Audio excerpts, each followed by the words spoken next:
Asia কাপে আফগানিস্তানের বিপক্ষে বাংলাদেশের গ্রুপ পর্বের শেষ ম্যাচ জিতলে সুপার ফোরে যাওয়ার ন্যূনতম একটা সম্ভাবনা থাকবে। এই ম্যাচে বাংলাদেশের বেস্ট 11-এ তাওহিদ হৃদয় আবারও জায়গা পাবেন? নাসুম একটা ম্যাচ জায়গা পাবেন না? রিশাদ আবারও খেলবেন নাকি আরো কোনো অদল বদল দরকার আছে? এই সবকিছু নিয়েই আলোচনা করব।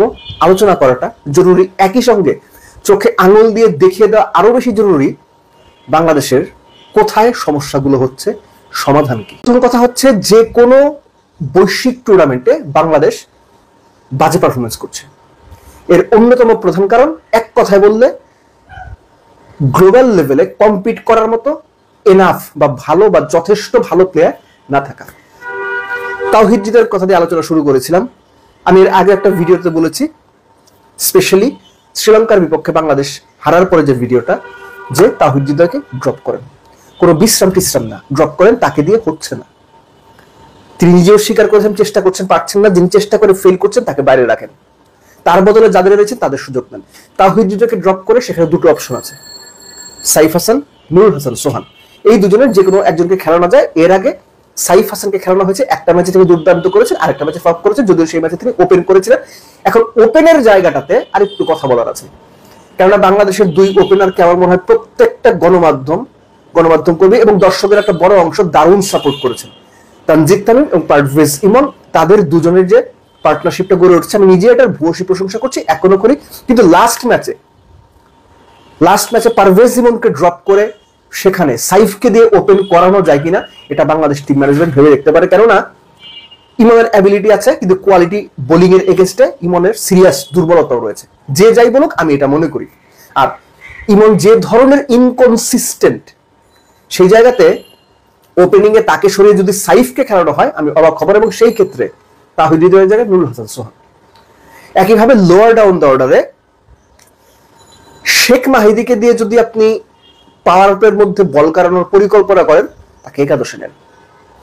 শেখ মাহিদিকে দিয়ে যদি পাওয়ার প্লেতে আপনি বল করানোর পরিকল্পনা নেন, তাহলে তাকে একাদশে নেন। এবং একই সঙ্গে শুধুমাত্র বোলার হিসেবে তাকে নেন, এই কথাটা আমি আগেও বলেছি। অলরাউন্ডার হিসেবে শেখ মাহিদিকে ট্রিট করাটা খুব ভালো কোনো সিদ্ধান্ত হবে না। রিশাদ আনফরচুনেটলি ইন্টারন্যাশনাল ক্রিকেটে বেশ বড় একটা সময় রিশাদ পার করে ফেলেছেন। এই বড় একটা সময় পার করার পরও রিশাদের বলে কোনো ভ্যারিয়েশন নেই। রিশাদের বল অপোনেন্টের জন্য চিন্তা তৈরি করে না, অপোনেন্টকে দ্বিধায় ফেলে না, যে একটা কি গুগলি আসছে, একটা কি ফ্লিপার আসছে। রিশাদের বলে এই ধরনের কোনো কিছু বা ডাউট অপোনেন্টের মধ্যে তৈরি হয় না। রিশাদ ওয়ান ডাইমেনশনাল বোলার, এটা দিন দিন আরো বেশি পরিষ্কার হয়ে যাচ্ছে। তার ভ্যারিয়েশন কম, কিংবা ভ্যারিয়েশন তিনি জানেন না। ইন্টারন্যাশনাল ক্রিকেটে কমপক্ষে 1-1.5 বছর কাটিয়ে ফেলেছেন নেক্সট স্পিনার, অথচ গুগলি পারেন না, আমি মনে করতে পারি না। তাই রিশাদকে লাস্ট ম্যাচে ড্রপ করেন, নাসুমকে নেন। নাসুম এর আগে যখনই সুযোগ পেয়েছেন, ম্যাক্সিমাম সময় দেখা গেছে এরকম সিরিজের শেষ ম্যাচে এসে নাসুম সুযোগ পাচ্ছেন। এটাকে সিরিজ ধরেই শেষ ম্যাচ, নাসুমকে সুযোগ দেন। একই সঙ্গে পেস ইউনিট যেটা আছে, সেখানে বদল যদি দরকার মনে হয় তাসকিনকে ব্যাক করাতে পারেন। বাট আদারওয়াইজ ফার্স্ট ম্যাচে তাসকিন যেভাবে পারফরমেন্স করেছেন, সেখানে দ্বিতীয় ম্যাচে শরীফুলকে আনা আমার মনে হয় যে খুব বেশি ভুল সিদ্ধান্ত ছিল না। ঠিক একইভাবে লাস্ট ম্যাচেও যদি তাসকিনের এক্সপিরিয়েন্স চিন্তা করে, নতুন বল উইকেট টেকিং অ্যাবিলিটি চিন্তা করে, most of the cases first ওভারে উইকেট নেওয়ার অ্যাবিলিটি চিন্তা করে তাসকিনকে ফেরানো হয়, সেটাও আমার মনে হয় ভালো সিদ্ধান্তই হবে। বটম লাইন হচ্ছে, ভয় পেয়ে ক্রিকেটটা খেলেন না আপনারা, ভয় পেয়ে ক্রিকেটটা খেলেন না। আফগানিস্তানের বিপক্ষে, হংকংয়ের বিপক্ষে যে ক্রিকেট খেলছেন, শ্রীলঙ্কার বিপক্ষে যে ক্রিকেট খেলছেন, ওই ক্রিকেট খেলেন না। আপনি দরকার 100 রান আউট হয়ে দেশে চলে আসেন, আপনি প্রয়োজনে 180 চেস করতে গিয়ে 10 ওভার 100 করে অল আউট হয়ে দেশে চলে আসেন। কিন্তু টুকটুক করে বা পরিস্থিতির সঙ্গে মানিয়ে প্রপার ক্রিকেটটা না খেলে দর্শকদের ওই যন্ত্রণাটা দিয়েন না আপনারা। যদি না পারেন স্যারেন্ডার করেন, চলে আসেন।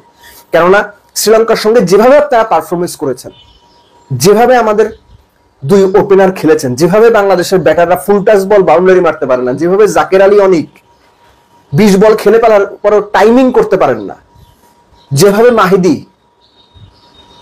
থার্ড ডিভিশন লেভেলের একটা ক্রিকেট ম্যাচের ক্যাচ মিস করে, যেভাবে রিশাদ ফার্স্ট ওভারে সে এলোমেলো লাইন লেন্থ ছাড়া বল করে, এগুলো বাংলাদেশের দর্শকদের জন্য তামাশা। আফগানিস্তানের সঙ্গে এই তামাশাটা করেন না। যেভাবেই হোক ম্যাচটা জেতেন, সামান্যতম সম্ভাবনাও বাঁচিয়ে রাখেন। নইলে যেটা আগেই বলছিলাম, স্যারেন্ডার করেন, স্যারেন্ডার করে দেশে চলে আসেন এবং ক্রিকেট ম্যানেজমেন্ট ঠিক করেন। এই যে বাইল্যাটারাল সিরিজগুলো আগামীতে হবে, আয়ারল্যান্ড আসবে, ওয়েস্ট ইন্ডিজ আসবে, সেখানেও পূর্ণ শক্তির দল খেলিয়ে ক্রেডিট নেবেন, মরা উইকেট বানিয়ে ক্রেডিট নেবেন, টনি হেমিংকে এনে তারপরও আপনার সিলেটে আজে বাজে বা মাঝারি মানের উইকেট বানিয়ে জিতে ক্রেডিট নেবেন, নাকি সত্যিকার অর্থে বাইল্যাটারাল সিরিজগুলোতে এক্সপেরিমেন্ট করবেন, নতুনদের বাজিয়ে দেখবেন? ম্যাচ হারুক বাংলাদেশ, সমস্যা নেই, ভালো উইকেটে বেটার ক্রিকেটার তৈরি করার চেষ্টা করবেন। বাংলাদেশ ক্রিকেটের পালস কি এটা বোঝা খুব কষ্ট।